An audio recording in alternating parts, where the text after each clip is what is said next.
Hello my lovely student out there, welcome back to this channel.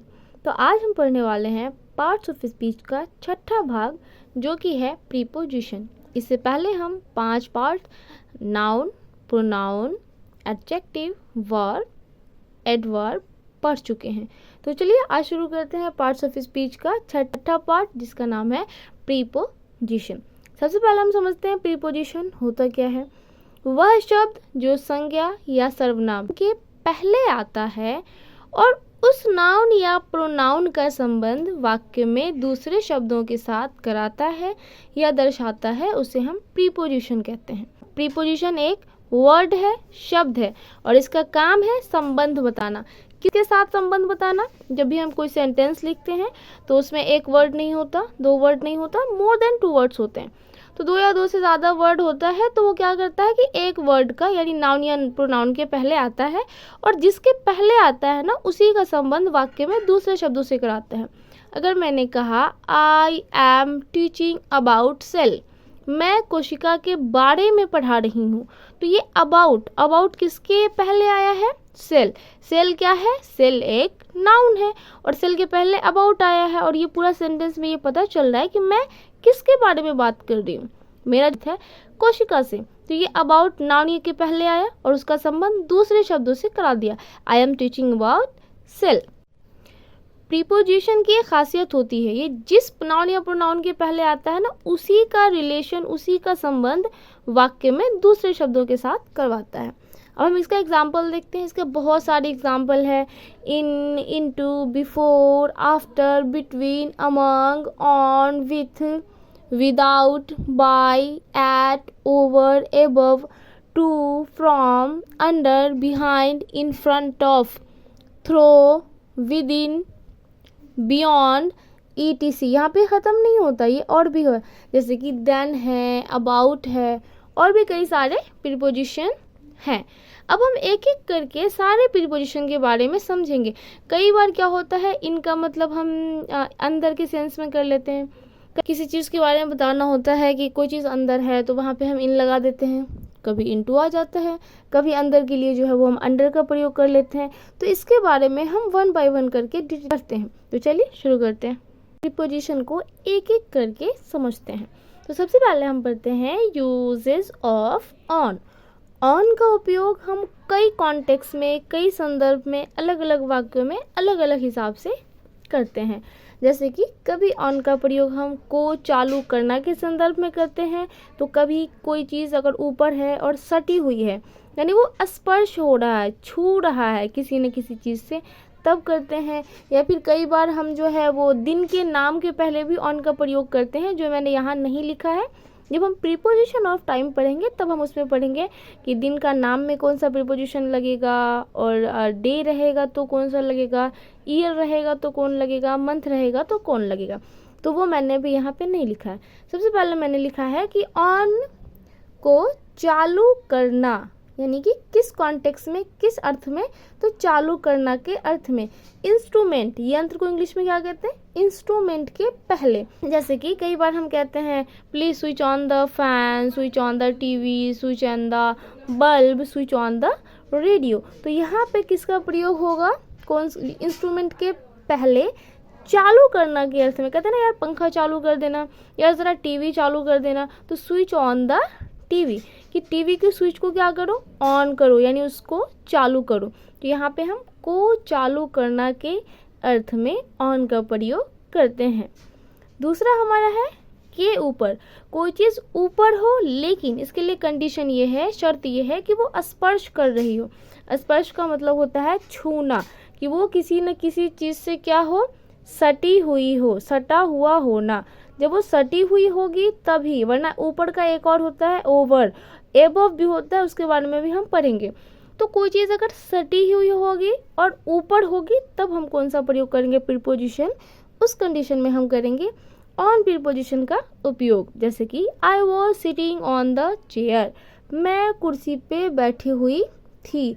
या my book was on the table, कि table पे तो book है लेकिन वो बुक कैसी है? उस टेबल पे सटी हुई है। एग्जाम्पल के तौर पर कि this marker is on the board, सटी हुई है। लेकिन अगर इसको मैंने ऊपर कर लिया तो ये अबव द बोर्ड हो जाएगी। अभी भी तो बोर्ड के ऊपर ही है, लेकिन ये सटी हुई नहीं होगी तो अबव हो जाएगी। और जैसे ही इसको मैंने बोर्ड पे सटा दिया, ये हो जाएगी this marker is on the board, यानी कि ये बोर्ड पे सटा हुआ है। और कुछ वर्ड्स ऐसे होते हैं जिसके साथ ऑन जो है वो आएगा ही आएगा, इसको आपको याद कर लेना है। यहाँ पे कोई रूल नहीं है। जैसे रूल नंबर पहला है ना कि किसी चीज़ को चालू करने के अर्थ में अगर कोई इंस्ट्रूमेंट होगा तो उस पर ऑन लगा देंगे, या के ऊपर अगर कोई चीज़ है और सटा हुआ है, जैसे कि this tripod is on the board now, this marker is on the board and I am writing on the board, कि मैं बोर्ड पर लिख रही हूँ। जब लिखते हैं तो बोर्ड के ऊपर ऊपर तो लिखेंगे नहीं, तो सटा हुआ रहेगा। तो ये होता है रूल। लेकिन कुछ वर्ड्स ऐसे होते हैं जो कोई रूल नहीं होता, उसको आपको याद करना होता है। जैसे कि लीव, लीव के साथ छुट्टी पर। ऑन लीव हिंदी होगा छुट्टी पर, कि मैं छुट्टी पर हूँ, I am on the leave. Why were you absent yesterday, कल आप एबसेंट क्यों थी, कल आप उपस्थित क्यों थी। तो अगर मैंने छुट्टी लिया हुआ था तो मैं कह सकती हूँ I was on the leave, I was on the leave, मैं छुट्टी पर थी। वहाँ पे सटा हुआ तो नहीं है, बट आपको इस वर्ड के साथ ये याद करना है। उसके बाद है ऑन फुट, पैदल चलना। जब हम पैदल चलते हैं तो he comes on foot daily, ये भी कह सकते हैं, या ही कम्स ऑन फुट, वह पैदल आता है। उसके बाद है ऑन ड्यूटी। जब हम ड्यूटी पे रहते हैं, काम पे, तो ड्यूटी के साथ भी कौन सा प्रीपोजिशन लगता है, वहाँ पे लगता है ऑन। तो आई वॉज ऑन ड्यूटी, यही शी इज़ ऑन ड्यूटी, वह अपने काम पर है। ऑन ड्यूटी आपको याद कर लेना है, यहाँ पे कोई रूल काम नहीं करेगा। तो अब हम पढ़ते हैं अगला प्रीपोजिशन की तरफ। समझते हैं यूजेस ऑफ बाय। बाय का यूज भी हम अलग अलग अर्थ में और अलग अलग तरीके से करते हैं। तो इसके हम 3-4 यूजेस पढ़ने वाले हैं। पहला है हमारा बाय से। बाय का जो हम पहला अर्थ पढ़ने वाले हैं वो है से, कि से के अर्थ में हम कैसे बाय का प्रयोग करते हैं। Before a means of transport, यानी कि यातायात के साधन, यातायात के साधन के पहले हम बाय का प्रयोग करते हैं। किस अर्थ में, से के अर्थ में। जैसे कि कहते हैं, हम लोग कहते हैं ना कि मैं जो है वो बस से आती हूँ, मैं ट्रेन से आती हूँ, वो लोग जो है वो कार से आते हैं। ये बस, ट्रेन, स्कूटर, स्कूटी, बाइक, ये जिस चीज़ से आते हैं, हमारे ट्रांसपोर्ट का साधन है, ये मीन्स ऑफ ट्रांसपोर्ट है। तो मीन्स ऑफ ट्रांसपोर्ट के पहले बाय का यूज़ करेंगे से के लिए। For example, they come here by train, वो लोग यहाँ बस से आते हैं। अगर मुझे कहना है कि मैं पटना कार से जाती हूँ, तो क्या कहेंगे, I go to Patna by car, मैं पटना कार से जाती हूँ। तो से के अर्थ में मीन्स ऑफ ट्रांसपोर्ट से पहले किसका प्रयोग करेंगे, बाय प्रीपोजिशन का। अगला हम समझते हैं दूसरा यूज ऑफ बाय है हमारा बाय तक, कि तक के अर्थ में हम कैसे करते हैं। तो point of time, point of time का मतलब होता है एक निश्चित समय, 7 बजे, 8 बजे, आज, कल, 2 महीने बाद। तो निश्चित समय में तक के अर्थ में बाय का प्रयोग करते हैं। दूसरा एग्जाम्पल अगर हम देखें तो she will complete her work by tomorrow, ये मैंने एरो दे के ऊपर लिख दिया, यहाँ पे बाय एनी चांस जो है वो ये छूट गया था। तो क्या है इसका हिंदी, कि वह अपना काम कल तक कर लेगी। ये कल तक जो है ना वो निश्चित टाइम है, यानी कि पॉइंट ऑफ टाइम है। अगला देखते हैं, कम हेयर बाय 7 o'clock, किसी को हमें बुलाना है कि 7 बजे तक तुम्हें आ जाना है। कितने बजे तक, 7 बजे तक।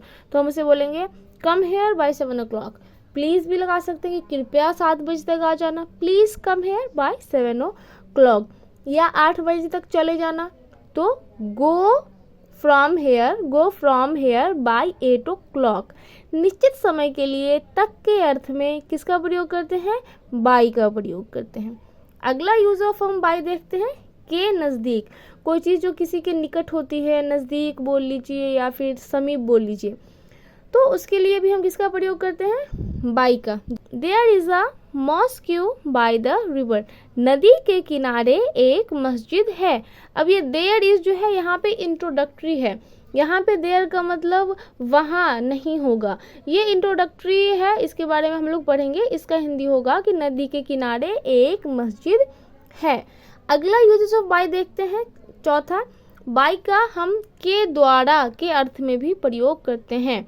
जब हम वॉइसेस पढ़ते हैं ना, तो जो पैसिव वॉइस होता है, हमने किसी को बोला कि आई लव यू, ये हमने बोला एक्टिव वॉइस में, लेकिन इसी बात को हम घुमा के बोलेंगे यू आर लव्ड बाय मी, मतलब वही है कि मैं तुमसे प्यार करता हूँ या मैं तुमसे प्यार करती हूँ, लेकिन इसको हमने एक्टिव वॉइस में नहीं बोला, पैसिव वॉइस में बोला। इसका हिंदी हो जाएगा तुम मेरे द्वारा प्यार किए जाते हो, तुम मेरे द्वारा प्यार किए जाते हो या मैं तुमसे प्यार करता हूँ, दोनों तो एक ही सेंटेंस है। तो जब हम पैसिव वॉइस में बोलते हैं तो यहाँ पे क्या लगाते हैं, नाउन या प्रोनाउन के पहले हम लगाते हैं बाय।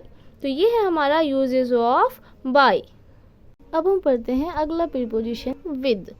आमतौर पे लोग इसको प्रोनाउंस करते हैं with, but it's not with, it's a with. How will we pronounce the word WITH is with, with है। इसका यूजेस हम किस किस कॉन्टेक्स्ट में, किस अर्थ में कर सकते हैं।